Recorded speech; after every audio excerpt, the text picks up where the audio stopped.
जे वाली, छोटे बच्चे खेलते आधा पादा किसने पादा, वैसे जाके अपने दवाई कर रहे हो तो तुक तुक तुक अब जे वाली दो। ऐसे कोई समस्या मिटती है? ऐसे तो बस टाइम टुआ फुस होता है। सिकंदर का जो विश्व विजय का पूरा अभियान था वो भारत आकर रुक गया, और इतने ही नहीं, जवानी में ही सिकंदर वापस पहुंचा, रास्ते में ही वापस पहुंच भी नहीं पाया, रास्ते में ही बीमार हो गया, मौत हो गई। कोई लैब है जिसमें HIV पर प्रयोग चल रहा हो कि किस तरीके से उसकी वैक्सीन या कुछ बनाए? आपको क्या लगता है वो सब एड्स ग्रस्त हैं लोग? तो ये कहां से बात है कि अनुभव से ज्ञान पैदा होगा? उन्हें कौन सा अनुभव हो रहा है अपने ऊपर?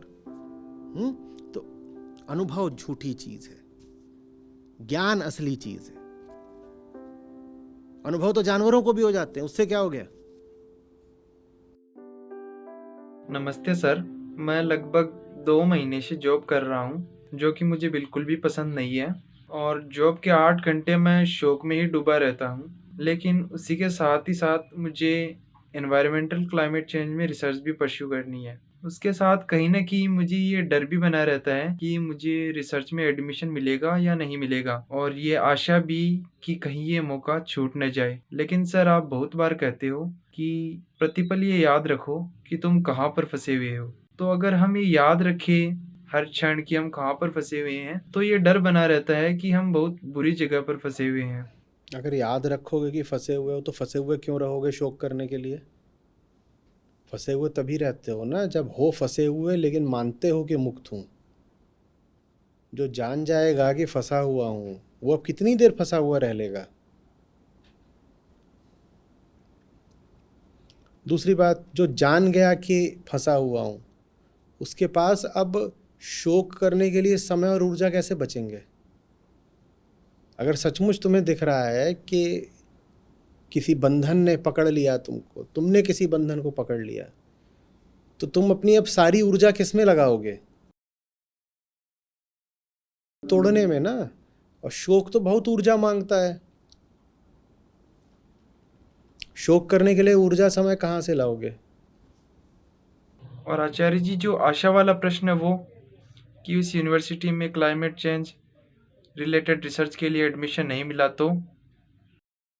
हाँ, तो जान लगा दो पूरी, कि पूरी जान लगा दो कि मैं वहाँ पे जा रहा हूँ, मैं पढ़ूंगा, मैं क्लाइमेट चेंज के लिए कुछ काम करूंगा। बहुत अच्छी बात है। नहीं होगा अगर चयन, तो भी मैं क्लाइमेट चेंज के लिए काम करूंगा ना, दूसरे तरीके से करूंगा। वो तो मुझे करना ही है, उसको कोई नहीं रोक सकता। उसको कौन रोक सकता है?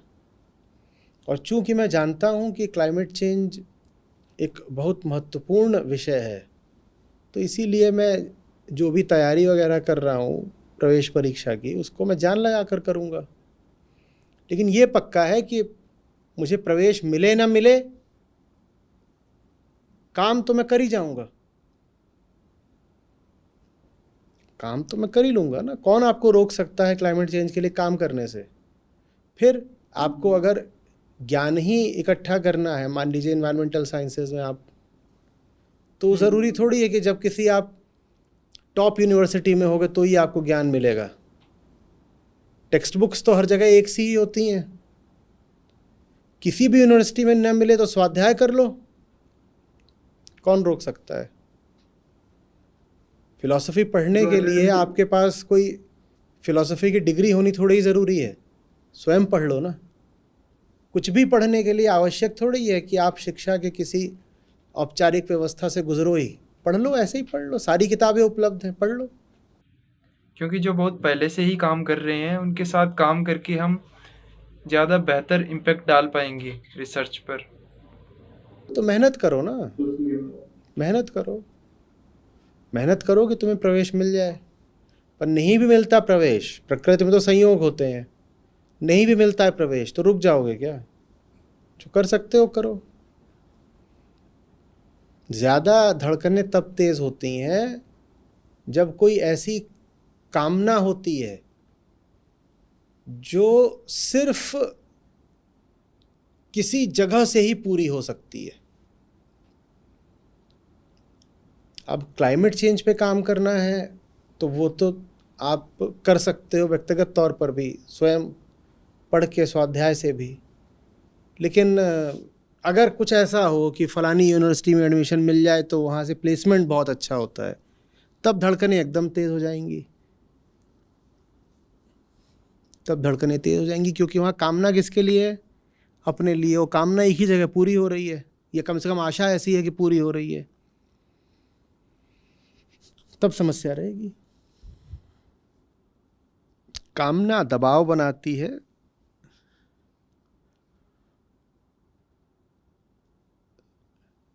और दबाव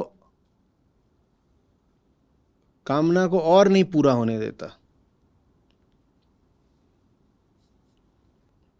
जो अपने लिए कर्म करेगा, अपने लिए खेलने निकलेगा, वो हमेशा दब दब के खेलेगा।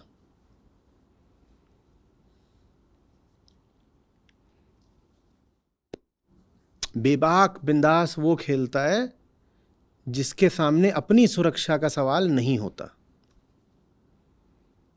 ये सवाल आपको कहीं का नहीं छोड़ता। मेरा क्या होगा, ये भिखारी बना देता है।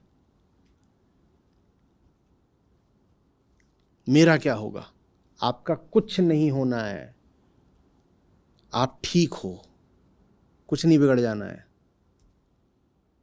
चीज़ें बिगड़ सकती हैं, ऊपर नीचे हो सकती हैं, स्थितियां आती जाती हैं। मेरा क्या होगा, ये प्रश्न ही निर्मूल है। और बहुत पूछना है मेरा क्या होगा, तो फिर in the long run we are all dead, यही होगा, मर जाओगे और क्या होगा।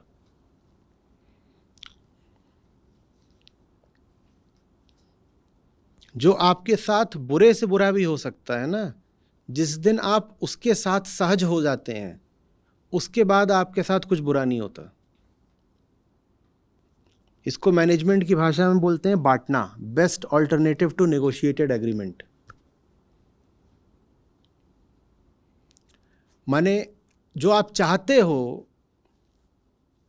वो नहीं हुआ, तो उसका जो ऑल्टरनेटिव है वो भी बहुत बढ़िया होना चाहिए।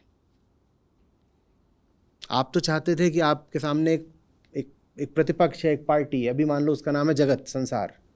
आप तो उससे नेगोशिएशन कर रहे हो कि आपकी कामना पूरी हो जाए, पर जगत के साथ वो जो नेगोशिएशन है, माने लेन देन बातचीत, वो सफल होती नहीं कभी, क्योंकि जगत के अपने मंसूबे हैं, आपके अपने, तो वो कभी एक उसमें सफल नेगोशिएशन होता नहीं। ऐसे में जीतता वो इंसान है जिसके पास एक खूबसूरत विकल्प होता है। वो कहता है कुछ करने निकले हैं, वो हो गया तो ठीक, नहीं हुआ हम तो भी भरपूर हैं। ऐसा होना चाहिए। अब कुछ नहीं बिगड़ सकता आपका।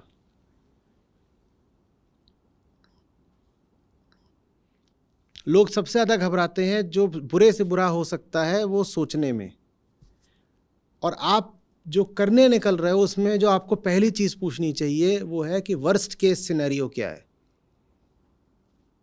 और फिर कहो कि मैंने मान लिया कि ये हो गया और अब मैं निकल रहा हूं काम करने। अब आपको कोई नहीं रोक सकता। सफलता से नहीं कह रहा हूं कोई रोक सकता, मैं कह रहा हूं अब आपको डरा कर कोई नहीं रोक सकता। अब आप भरपूर खेलोगे, क्योंकि जो बुरे से बुरा भी हो सकता है आप उसमें भी ठीक हो। और इसी को आप कहोगे आत्मा का गुण, निर्गुण का गुण यही है। बुरे से बुरे में भी वो अपने आप में परिपूर्ण और संतुष्ट है। प्रकृति की स्थितियां बदल रही हैं, कभी धूप कभी छांव, आत्मा मस्त है। तो ऐसे हो जाओ कि जो बुरे से बुरा हो सकता है वो मुझे पता है, और मैं उसमें भी ठीक हूं। अब बताओ कौन तुम्हें धमकाएगा, कौन तुम्हें डराएगा? क्या होगा? सड़क पे आ जाएंगे, फाइन, ठीक।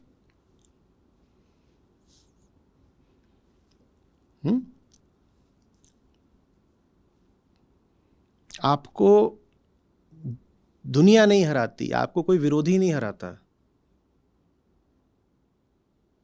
आपको आपकी ये शर्त हराती है कि कुछ चीजों को आप बर्दाश्त कर ही नहीं सकते। जो सब कुछ बर्दाश्त करने को तैयार है क्योंकि वो अपने आप में ठीक है, परिपूर्ण है, उसे कोई नहीं हरा सकता।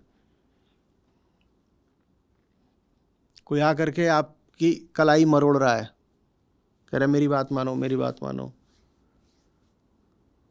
वो अपनी बात इसीलिए मनवा लेगा ना क्योंकि आप कह रहे हो कि यार कलाई का टूटना तो बर्दाश्त नहीं कर सकते। उदाहरण के लिए बोल रहा हूं, जो कह दे ठीक है कलाई टूटेगी, तोड़ दे भाई, अब उससे कोई कैसे मनवा लेगा अपनी बात? कैसे बताओ? ये आत्मा है।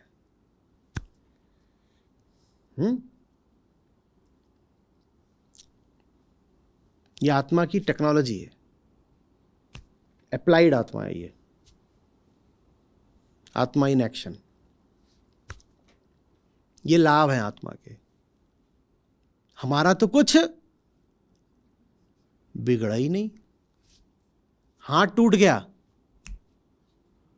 हम तो नहीं टूटे क्योंकि आत्मा अखंड है, हम नहीं टूटे। ठीक, कोई नहीं हरा सकता अब आपको। सिकंदर का आज लगता है मौसम है, सिकंदर कोई लिखे एक कहानी है। अच्छा, वो सब जब हो गया था सिकंदर, उसके बाद आगे भी नहीं बढ़ा। तो सिकंदर पूरब की तरफ आता जा रहा था उधर यूनान से, और पंजाब में आकर के रुक गया। हरा दिया था पोरस को, फिर वहाँ से लेकिन वापस लौट गया। बोला भाई खतरा है, ये हिंदुस्तान के लोग अजीब तरीके के हैं, ये बोलते हैं ऐसे ही हमारे साथ व्यवहार करो जैसा एक राजा दूसरे राजा से करता है। तुमने पोरस को भी छोड़ दिया और वापस भाग गया। अब वापस जा रहा है सिकंदर। तो उन्होंने कहा महाराज आप वापस जा रहे हैं, पर आप जीत के वापस जा रहे हैं, आप जहाँ भी जीतते हो वहाँ से चीज़ें लेके जाते हो, इस पोरस से तो आपने कुछ लिया ही नहीं। सिकंदर ने कहा अरे छोड़ो तुम, वो उससे कुछ नहीं लेंगे, उसको हो गया, मैंने वापस कर दिया कि तू भाई जा अपना। बोला फिर भी यहाँ से कुछ लेके चलिए, ये तो भारत देश है, लोग पूछेंगे वहाँ पे कि भारत उस समय बड़ा एक रहस्यमयी देश माना जाता था कि जहाँ पर विचित्र चीज़ें होती हैं, अजीब अजीब फूल खिलते हैं, अजीब लोग होते हैं। तो कई लोग पूछेंगे आप यहाँ गए हो, यहाँ से कुछ लेके नहीं आए? तो सिकंदर ने कहा ऐसा क्या है हमारे ऐसी कौन सी कमी है हमारे खजाने में जो यहाँ पे भारत से पूरी होगी? पूरी दुनिया तो हमने जीत ली, अब क्या बचा है भारत से? तो वहाँ पे किसी ने बताया कि एक चीज़ होती है भारत में जो कहीं और नहीं होती है। यहाँ पर पाए जाते हैं लोग जो सच्चाई के लिए सब बाकी सब चीज़ों को छोड़े छाड़े बैठे होते हैं, सन्यासी। तो ऐसा आदमी जो सत्य सबको ही सबसे ऊपर रखता हो, वो दुनिया में कम पाया जाता है, भारत में ये हर जगह मिल जाते हैं। तो बोले अच्छा तो ठीक है, इस आदमी को ऐसा कोई पकड़ो, उसको ले चलते हैं। तो वो उसके पास लौट रहे हैं तो कोई मिल गया होगा कहीं पर, तो उसके लोगों ने बताया यही है, इसी तरह के होते हैं, ये घूम रहा है यहाँ पे बिना किसी काम के, यही है सन्यासी। बोले ले चलो इसको, रखेंगे वहाँ पे अपने। तो उसके पीछे भागे, वो काय को पकड़ में आए, उसने खूब दौड़ाया सबको। तो सब सैनिक लौट करके आ गए, बोले वो भाग गया, पकड़ में ही नहीं आया। तो पीछे से हंसता हुआ आ गया, बोले ये पकड़ने आए थे, लो मैं आ गया। जब सारे सैनिक असफल हो गए तो फिर खुद ही आ गया हंसता हुआ कि लो मैं आ गया, बताओ क्या करना है। तो वो नंगा। तो बोलते हैं कि तुझे साथ लेके चलेंगे और जितना तुझे रुपया पैसा चाहिए देंगे, वहाँ बढ़िया से रखेंगे, दुनिया का बादशाह हूँ मैं। बोले मैं कहीं नहीं जा रहा, कुछ नहीं चाहिए मुझको। बोले तुझको चलना पड़ेगा, मुझे पता है मैं कौन हूँ। बोले अजी छोड़िए, कोई भी होंगे, मैं दुनिया का बादशाह हूँ, मेरा हुक्म मानना पड़ेगा। तो बोल रहे हैं कि दुनिया का हुक्म मानना मैंने बंद कर दिया है, तभी तो मैं ऐसा हूँ ना। वही जो आज की सारी बात है कि दुनिया आपके सामने आए तो उसके प्रति कौन सा भाव रखना है? उपेक्षा का, हेल्दी कंटेम्प्ट। तो वो जो साधु था वो वही दिखा रहा था। बोले आप जिस दुनिया के बादशाह हो उस दुनिया का हुक्म मानना हम बंद कर चुके हैं। बोले मानेगा कैसे नहीं, और नहीं मानेगा तो मार देंगे अभी गर्दन काटते हैं तेरी। तो काट दो गर्दन, वर्स्ट केस उसको रही है ना कि उसके लिए भी तैयार है, जो बुरे से बुरा हो सकता है उसके लिए भी तैयार है। बोले काट दो गर्दन, काट दो, मौत ही तो हो जाएगी, शरीर की मौत है, हो जाएगी, काट दो गर्दन। बोले गर्दन काटेंगे यहीं तेरी गर्दन। बोले ठीक है। हम कौन सी कोई ऐसी चीज थे जो शरीर के भीतर वास करती है? फिर उसने उपनिषदों की बात कर दी। बोले जैसे तुम देखोगे कि कटा हुआ सर पड़ा, ऐसे ही हम भी देख लेंगे। सिकंदर चला गया, साधु तो नहीं मरा, सिकंदर मर गया, सिकंदर की मृत्यु हो गई। सिकंदर का जो विश्व विजय का पूरा अभियान था वो भारत आकर रुक गया, और इतने ही नहीं, जवानी में ही सिकंदर वापस पहुंचा, रास्ते में ही, वापस पहुंच भी नहीं पाया, रास्ते में ही बीमार हो गया, मौत हो गई।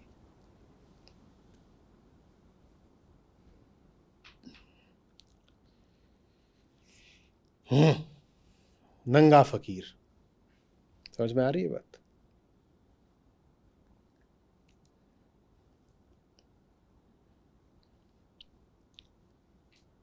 करुणा में जो मांगोगे सब दे देंगे, जो हमारे पास नहीं है वो भी दे देंगे,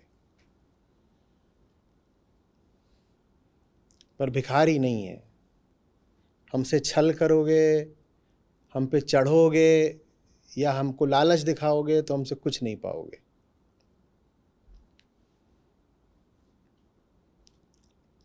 समझ में आ रही है बात?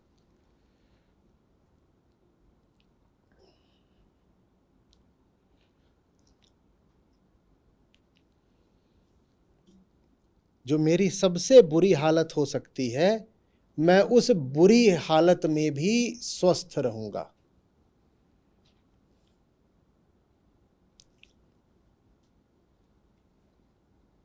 I am okay even in the worst case scenario. अब जिंदगी मौज हो जाती है।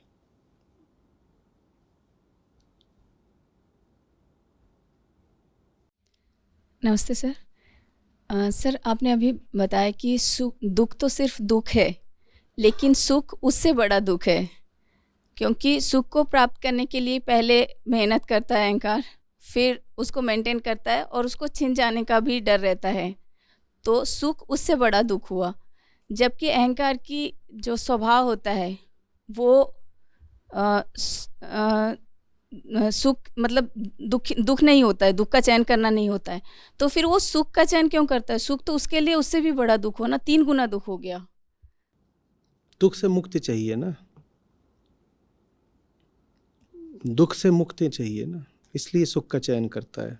पर सुख तो उससे बड़ा दुख है। ये उसको पता नहीं है इतनी उसको अकल आ जाए कि सुख दुख से बड़ा दुख है तो वो मुक्त नहीं हो गया।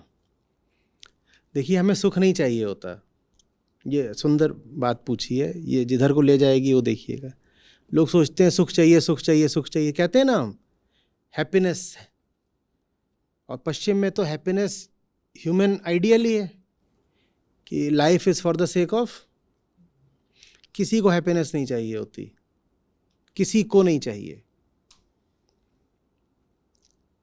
Happiness is not the objective.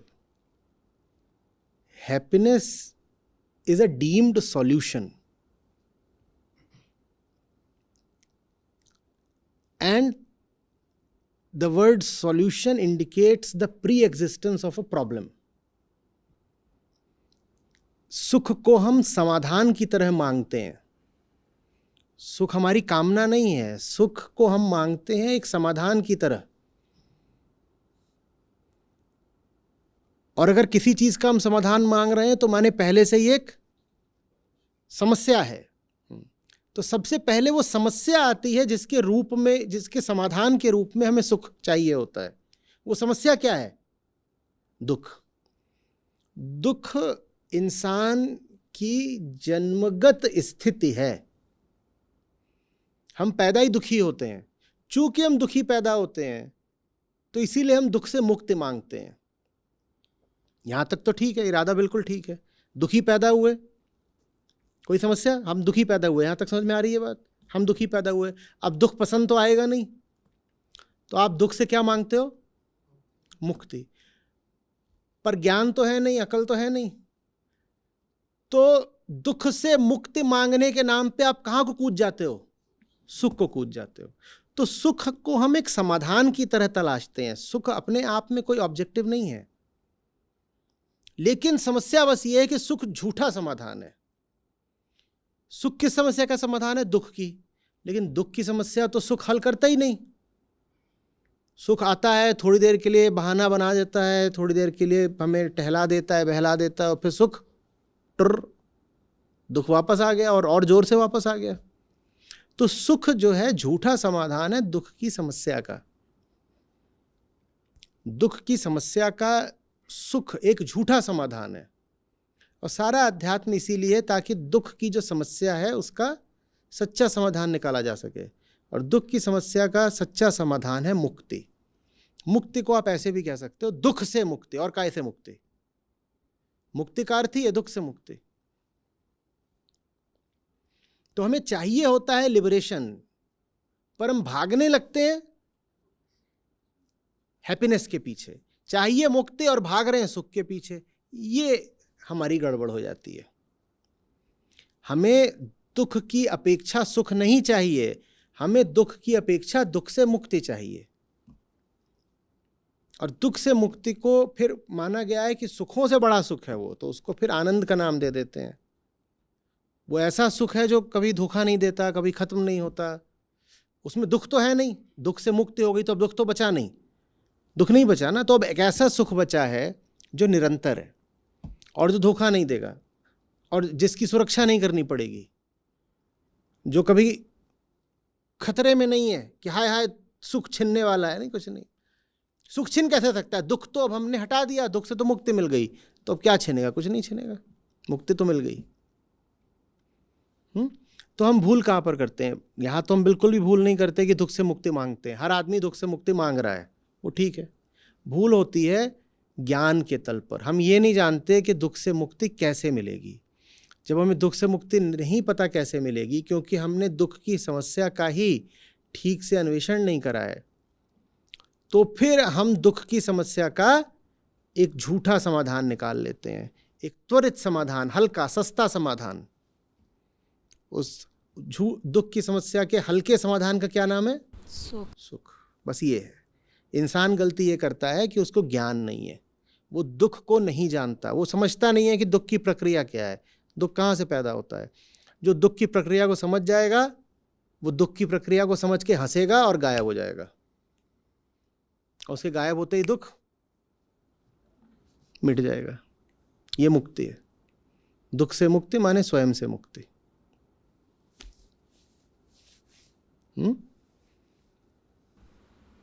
हाँ सर, वो एक अस्थायी समाधान की तरफ जाता है, तब उसको फिर इनसिक्योरिटी भी आ जाएगी, सब कुछ आ जाएगा, सब उल्टा पुल्टा सब कुछ हो जाएगा। आप बीमार हो, आपने बीमारी डायग्नोज ही नहीं करी, अब लल्लन फार्मेसी पे जाके कुछ उठा लाई, कहते हैं जे वाली। छोटे बच्चे खेलते आधा पादा किसने पादा, वैसे जाके अपने दवाई कर रहे हो तो अब जे वाली दो। ऐसे कोई समस्या मिटती है? ऐसे तो बस टाइट हुआ फुस होता है। हम ऐसे ही तो मिटाते हैं। हमें बीमारी क्या है हमने कभी जा करके उसका कोई निदान करा नहीं, कभी जांचा ही नहीं कि मामला है क्या भीतर। उसमें ज्ञान लगता है ना। बीमारियां तो इंसान को हमेशा से होती रही हैं, पर यह ज्ञान अभी ताज़ा ताज़ा आया है कि बीमारी क्या बला है। आप खांसते तो हमेशा से थे ना, पर क्या इंसान को पता था कि खांसी किस वायरस से होती है? वो अभी अभी पता चला है। तो बीमारी की स्थिति हमारी बहुत पुरानी है, पर ज्ञान नहीं होता हमको। हम नहीं जानते कि वो बीमारी चीज़ क्या है। जब जान जाते हो बीमारी क्या चीज़ है तो फिर ये नहीं करते कि लाओ इसको आजमा लो, उसको आजमा लो, ये भी लगा लो, वो भी लगा लो।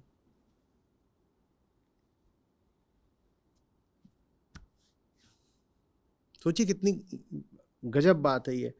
आदमी कब से खांस रहा है, कब से खांस रहा है, किसी को पता ही नहीं था खांसी क्या चीज़ है, कोई नहीं जानता था। और मैं पक्का बताता हूँ, ऐसे भी लोग रहे होंगे जिन्होंने कहा होगा गले में चूहा फंस जाता है तो खांसी आती है, और उन्होंने पकड़ पकड़ चूहे मारे होंगे, बोले यही खांसी करा रहे हैं।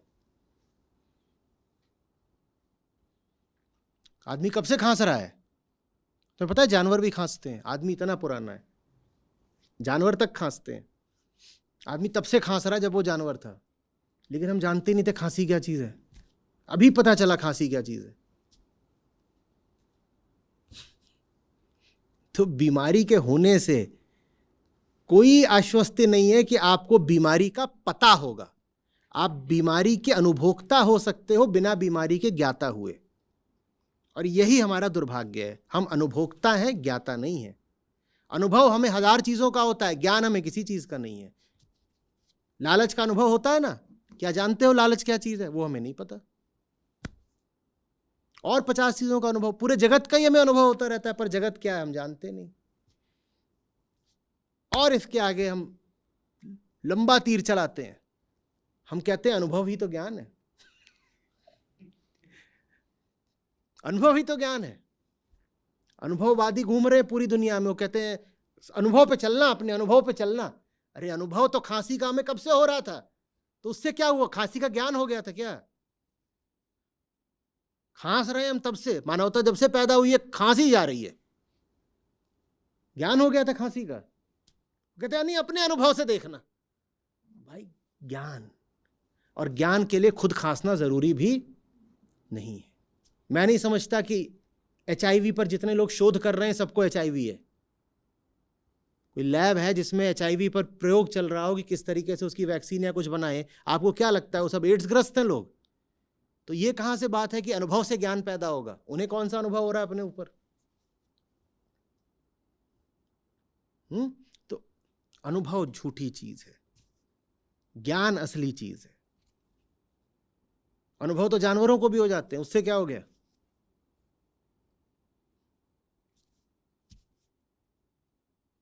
हाँ, अनुभव मौका होता है अवलोकन का, और अवलोकन से उत्पन्न होता है ज्ञान। जब अनुभव हो तो उसके दृष्टा बनिए, कुछ हो रहा है उसके दृष्टा बनिए, उसी से ज्ञान आता है।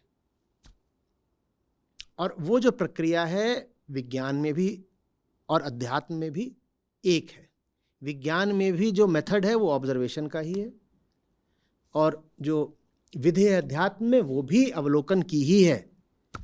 विज्ञान में भी अवलोकन और फिर परीक्षण, और अध्यात्म में भी अवलोकन और फिर परीक्षण। अवलोकन परीक्षण, अवलोकन परीक्षण।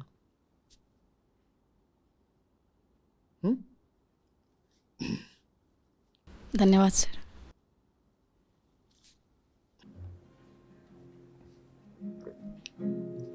बातों पंछी भया उड़ के चला आकाश, मनुआ तो पंछी भया उड़ के चला आकाश,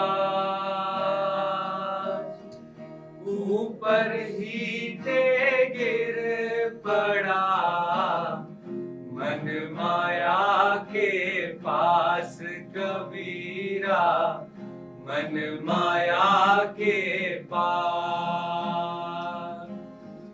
मोटी माया सब तजै, जीनी तजी न जाय। मोटी माया सब तजै, जीनी तजी न जाय। पीर पैगंबर औलिया, जीनी सबको खाए कबीरा, जीनी अपनी सबको खाए। मैं आदर्श, मेरा नाम आदर्श है। मैं कोलकाता में अभी अपने अंडर ग्रेजुएशन में हूँ और बेसिकली मैं बिहार से बिलोंग करता हूँ। तो बिहार से होने की वजह से काफ़ी ऐसी चीज़ें हैं धर्म को लेके, परंपरा को लेके, जो वहाँ फॉलो की जाती हैं। तो इस वजह से काफ़ी ऐसे सवाल उठते थे मेरे मन में, तो जिनका जवाब नहीं होता था मेरे पास। तो आचार्य जी से मैं यूट्यूब से जुड़ा पिछले 1 साल से लगभग, और गीता सत्रों से मैं दिसंबर से जुड़ा हूँ। तो शायद वही सवालों ने मुझे इन तक खींच लाया कि पहले तो मैं ऐसे ही देखता था इनकी वीडियोस, फिर कुछ वीडियोस देखते देखते ऐसा शौक सा लगा मुझे कि मैं जो सोच रहा था उससे काफ़ी अलग है सब कुछ। ऐसी बहुत सारी चीज़ें हुई और मैं जहाँ तक इम्प्लीमेंट करने लगा जब उनको अपने लाइफ में, आचार्य जी ने कहा कि बस सीखो मत, उसको जियो। तो जब जैसे जैसे मैं जी रहा हूँ तो शायद काफ़ी अच्छे, मतलब देखने का नज़रिया बदल रहा है चीज़ों को। और मैं अपने अभी स्टार्टअप पे भी काम कर रहा हूँ कोलकाता में। तो बहुत बार पहले लगता था कि ये जो चीज़ें हैं सिर्फ धर्म को लेके बातें हैं, तो हर डोमेन में काम नहीं आएंगी। लेकिन बहुत बार ऐसा होता है कि स्टार्टअप को काम करते या इस फील्ड में काम करते हुए कि बहुत बार हिम्मत हार जाते हैं, मतलब लगता है कि अब नहीं हो पाएगा, बहुत चैलेंजेस आते हैं। तो वहाँ पे भी ये चीज़ें काम करती हैं, गीता के श्लोक याद आते हैं तो हिम्मत आती है। ऐसा कोई काल नहीं कृष्ण जब होते नहीं, नाम अलग संग्राम वही, गीता धार बहती रही। बहुत बहुत धन्यवाद।